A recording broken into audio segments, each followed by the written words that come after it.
13 barang hobi yang terbengkalai. Cara berdamai dan melepaskannya. Sebelum lanjut, pastikan Moms semua klik tombol subscribe, share dan like dulu ya, agar channel ini bisa lebih berkembang, bermanfaat buat lebih banyak teman-teman yang lain. Terima kasih, dan yuk lanjut deh.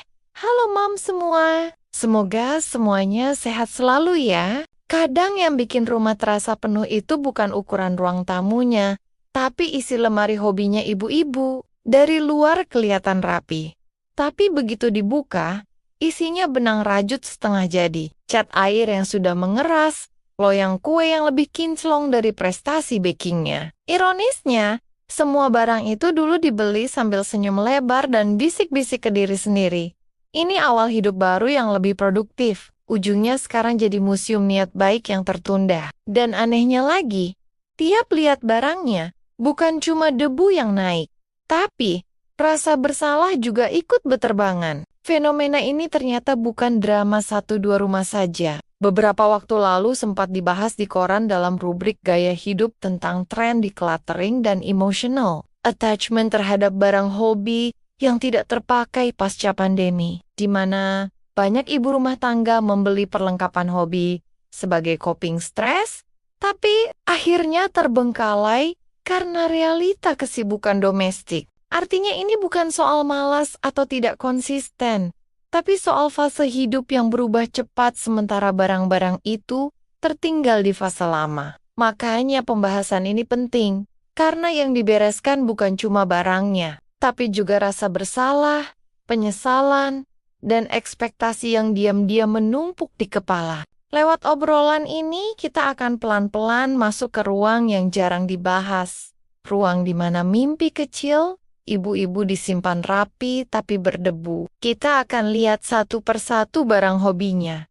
Bukan untuk menertawakan, tapi untuk berdamai sambil senyum tipis. Karena kadang hidup ibu-ibu itu sudah cukup berat, masa iya masih harus kalah juga sama mixer yang jarang dipakai? Jadi sebelum beres-beres rumah, kita beresin dulu hatinya, supaya waktu ada barang yang dilepas, yang pergi cuma bendanya, bukan harga dirinya. Barang pertama, biasanya alat rajut atau alat jahit. Ceritanya selalu dimulai sama. Lihat video orang rajut tas lucu, hati langsung hangat, otak langsung bilang, ini healing murah meriah. Besoknya ke toko, pulang bawa benang, warna-warni yang harganya kalau dijumlah bisa buat bayar listrik sebulan. Awalnya semangat, bikin 1 baris, 2 baris, foto kirim ke grup WhatsApp keluarga. Habis itu benangnya masuk kotak lagi, karena anak bangun tidur, suami nanya makan malam, kompor bunyi, hidup kembali ke mode survival. Akhirnya proyek rajutnya berhenti di panjang yang gak jelas. Mau jadi shawl kependekan, mau jadi taplak kepanjangan, tiap lihat kotaknya ada rasa bersalah. Padahal yang lebih penting dari rajut adalah merajut kesabaran tiap hari di rumah. Barang kedua cat air atau alat lukis. Ini biasanya dibeli setelah kita ngerasa hidup terlalu bising. Niatnya pengen tenang, duduk sore-sore, melukis bunga, melukis langit, melukis hidup yang damai. Realitanya baru buka cat air, anak numpahin air minum, kuas dipakai buat main slime, kertas lukis jadi alas gorengan. Pernah ada momen kita duduk kuas Maseida di tangan, tapi baru 1 sapuan udah dipanggil 5 kali dari dapur. Ujungnya catnya kering duluan sebelum lukisannya jadi. Kadang kita mikir kita gagal konsisten, padahal sebenarnya kita lagi melukis kehidupan nyata yang jauh lebih kompleks daripada kanvas. Barang ketiga alat baking. Ini favorit banyak ibu-ibu. Beli mixer sambil berhayal bakal bikin kue lebaran homemade, bikin brownies buat jualan, atau minimal bikin bolu tiap minggu. Di awal benar-benar dipakai.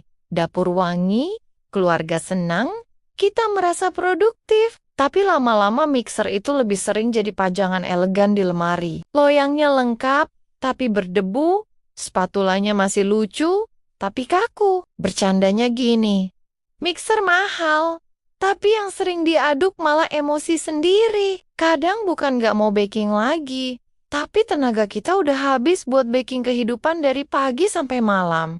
Barang keempat, tanaman hias. Ini fase yang hampir dialami semua moms. Tiba-tiba rumah penuh pot. Tiap sudut ada daun estetik. Bangun pagi pertama yang dicek tanaman dulu, disiram, dilap, diajak ngobrol. Tapi setelah beberapa bulan, tanamannya mulai kuning, kita mulai lupa nyiram. Bukan karena nggak sayang, tapi karena lagi sibuk nyiram kebutuhan rumah tangga yang nggak ada habisnya. Pernah ada momen lucu, tanaman di teras subur banget karena kehujanan terus. Yang di dalam malah layu karena kita lupa. Kita ngerasa gagal. Padahal kita lagi fokus merawat anak yang kalau sakit, paniknya lebih dari tanaman mati. Barang kelima, alat olahraga rumahan. Ini biasanya dibeli waktu habis lihat foto lama. Terus kaget sendiri, langsung niat hidup sehat.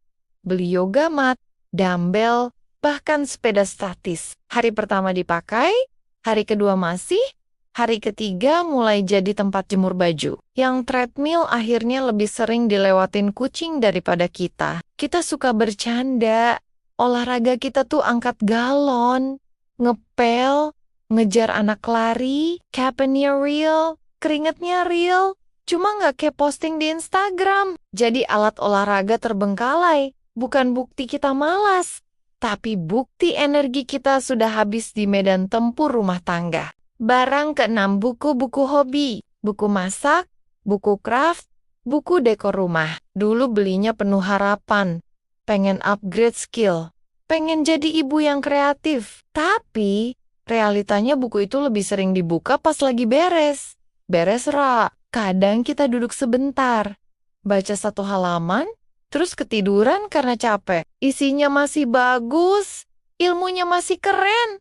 Tapi waktu kita yang belum siap. Bercandanya gini, resep di buku banyak yang belum dicoba. Tapi resep sabar kita udah level dewa tiap hari. Barang ketujuh, kamera atau alat fotografi. Dulu niatnya pengen abadikan momen keluarga dengan estetik. Beli kamera, belajar angle, belajar cahaya. Tapi lama-lama kita sadar, tiap mau motret anak, malah keburu momennya lewat. Akhirnya, kita lebih milih menikmati langsung daripada sibuk setting kamera. Kameranya jadi jarang dipakai, tapi memori di kepala kita penuh. Kadang foto blur, tapi kenangannya tajam, dan itu jauh lebih mahal. Barang kedelapan, alat musik. Ukulele kecil, gitar, atau keyboard. Dulu pengen bisa nyanyi sambil main, pengen healing lewat lagu, tapi hidup ibu-ibu nadanya beda. Yang sering kita dengar timer rice cooker, notifikasi sekolah anak, suara pintu diketok tukang paket. Alat musiknya diam. Tapi kita tiap hari main orkestra kehidupan. Dirignya kita, pemainnya keluarga, penontonnya tetangga. Kadang fals, tapi tetap jalan. Barang kesembilan, alat craft atau scrapbook. Stiker lucu, kertas warna, pita, lem tembak. Dulu pengen bikin album kenangan anak dari bayi sampai besar. Semua perlengkapannya lengkap, niatnya juga tulus. Tapi waktu kita habis buat bikin kenangan itu sendiri, jadi fotonya numpuk di galeri, albumnya belum jadi. Lucunya kita sering simpan semua bahan craft rapi, padahal rumah lagi nggak rapi. Prioritas kita selalu keluarga dulu. Hobi nanti kalau sempat. Barang nomor 10, peralatan menjahit sederhana, beli mesin jahit kecil, benang warna-warni, niatnya hemat biaya permak baju. Realitanya, tiap resleting rusak, tetap dibawa ke tukang jahit. Mesin jahitnya cuma dipakai sekali 2 kali, habis itu ditutup kain lagi. Kadang kita ngerasa sayang udah beli mahal, tapi kalau dipikir, kita tiap hari sudah menjahit banyak hal yang nggak kelihatan. Menjahit hubungan, menjahit kesabaran, menjahit hati anak yang lagi rewel. Itu jahitan yang nggak semua orang kuat. Barang ke-11, alat dekor rumah DIY. Cat kecil, wallpaper, kuas, rak tempel. Dulu semangat makeover rumah sendiri, biar estetik ala Pinterest. Tapi baru mulai satu sudut, udah dipanggil dapur, anak berantem, gas habis. Akhirnya proyek dekor berhenti setengah jadi. Rumah belum estetik, tapi kita sudah estetik dalam menahan emosi. Kita suka bercanda. Rumah nggak apa-apa sederhana. Yang penting penghuninya nggak saling lempar sandal. Barang ke-12 alat menulis atau journaling. Buku diary cantik, pulpen mahal. Niatnya mau rutin nulis perasaan. Hari pertama nulis panjang, curhat dalam banget. Hari berikutnya kosong karena capek. Lama-lama bukunya masih baru, perasaannya numpuk di kepala. Kadang kita nulis status pendek aja di WhatsApp. Itu sudah jadi journaling versi ibu-ibu. Bukan kita nggak punya cerita, tapi kita terlalu sibuk menjalaninya. Barang ke-13 adalah semua barang hobi yang kita beli di masa kita lagi lelah sama hidup. Entah itu alat yoga, alat melukis, alat masak unik, atau apapun yang waktu beli rasanya seperti membeli harapan baru. Barang-barang ini sering jadi simbol bahwa kita pernah ingin punya waktu untuk diri sendiri. Waktu sekarang kita lihat lagi, ada perasaan terharu, ada rasa lucu juga. Karena ternyata hidup membawa kita ke prioritas yang berbeda. Kita bukan berhenti bermimpi, kita cuma lagi menunda sebentar sambil menyelesaikan peran paling besar dalam hidup kita. Jadi pusat dari rumah yang terus berjalan setiap hari. Kadang yang bikin berat itu bukan barangnya, tapi cerita yang nempel di barang itu. Satu kotak bisa isinya niat hidup sehat, mimpi jualan kue, sampai janji mau punya waktu buat diri sendiri yang ternyata kalah sama jadwal nyuci dan masak. Rumah jadi semacam museum harapan yang belum sempat kejadian. Ironisnya, yang paling rajin dipakai justru sapu sama lap. Dua alat yang dulu gak pernah masuk wishlist hobi, tapi sekarang jadi partner hidup paling setia. Di situ kita sadar, hidup ini pintar juga bercandanya.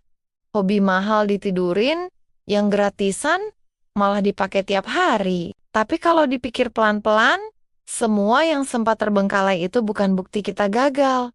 Justru bukti kita pernah berani bermimpi. Di tengah sibuknya, jadi tulang punggung emosi rumah. Gak semua orang berani mulai, walau akhirnya berhenti di tengah jalan. Dan siapa bilang, berhenti itu kalah? Bisa jadi, itu cuma jeda napas. Karena faktanya, ibu-ibu itu bukan kehilangan mimpi, cuman mindahin energinya buat manusia-manusia kecil yang tiap hari manggil, minta makan, minta ditemenin, minta dipeluk. Itu hobi level dewa yang latihannya seumur hidup. Jadi waktu tangan kita mulai milih mana yang disimpan, mana yang dilepas, itu sebenarnya bukan lagi beres-beres barang, tapi lagi beres-beres hati. Kita lagi bikin ruang baru. Bukan cuma di lemari, tapi di diri sendiri. Ruang buat napas lebih lega, buat harapan yang lebih realistis, dan buat percaya kalau suatu hari nanti, saat hidup sedikit melambat, kita masih bisa duduk tenang, ngopi hangat, dan mungkin mulai lagi tanpa tekanan, tanpa harus sempurna. Cukup bahagia saja sudah lebih dari cukup. Terima kasih, Mom, semua sudah menemani dan mendengarkan ceritaku sampai akhir. Sampai ketemu lagi di video-video berikutnya. Jangan lupa share video ini ke teman-teman ya.